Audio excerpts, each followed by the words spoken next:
وإذا مرضت فهو يشفين۔ اپنے خلاف تدابیر کرنے والے کو ناکام کیجیے۔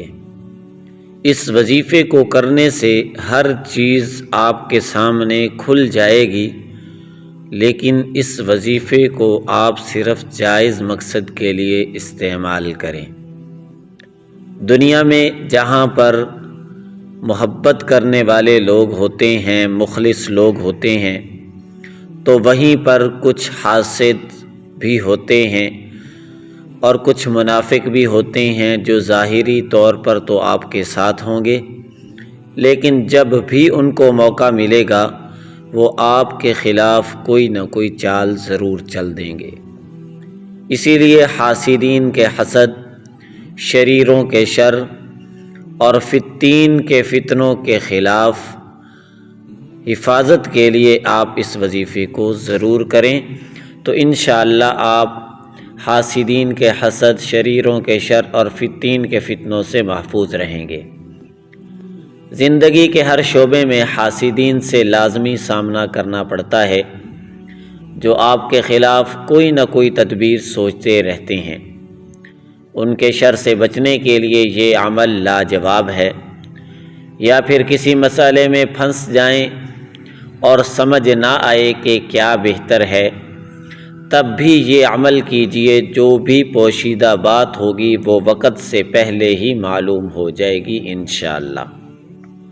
طریقہ عمل یہ ہے، جو بات معلوم کرنی ہو وہ ایک کاغذ پر لکھ لیں اور اس کے چاروں طرف یہ آیت مبارکہ لکھیں اور اپنے پاس رکھ لیں، اور ہر وقت اس آیت مبارکہ کا ورد کرتے رہیں، تو انشاءاللہ اللہ کے فضل و کرم سے جلد وہ بات آپ پر کھل جائے گی اور بات آپ پر واضح ہو جائے گی۔ اور جس آیت مبارکہ کی آپ نے تلاوت کرنی ہے اور جس آیت مبارکہ کو آپ نے کاغذ پر لکھنا ہے وہ یہ ہے: بسم اللہ الرحمن الرحیم،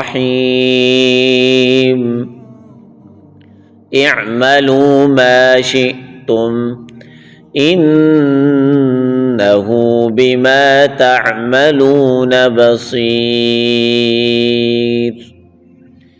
اس آیت مبارکہ کا ترجمہ یہ ہے: جو جی میں آئے کرو، بے شک وہ تمہارے کام دیکھ رہا ہے۔ تو آپ اس وظیفے کو کریں گے تو انشاءاللہ اللہ کے فضل و کرم سے اپنے خلاف تدابیر کرنے والے جو آپ کے خلاف تدبیر کرنا چاہتے ہوں گے انشاءاللہ ناکام ہو جائیں گے۔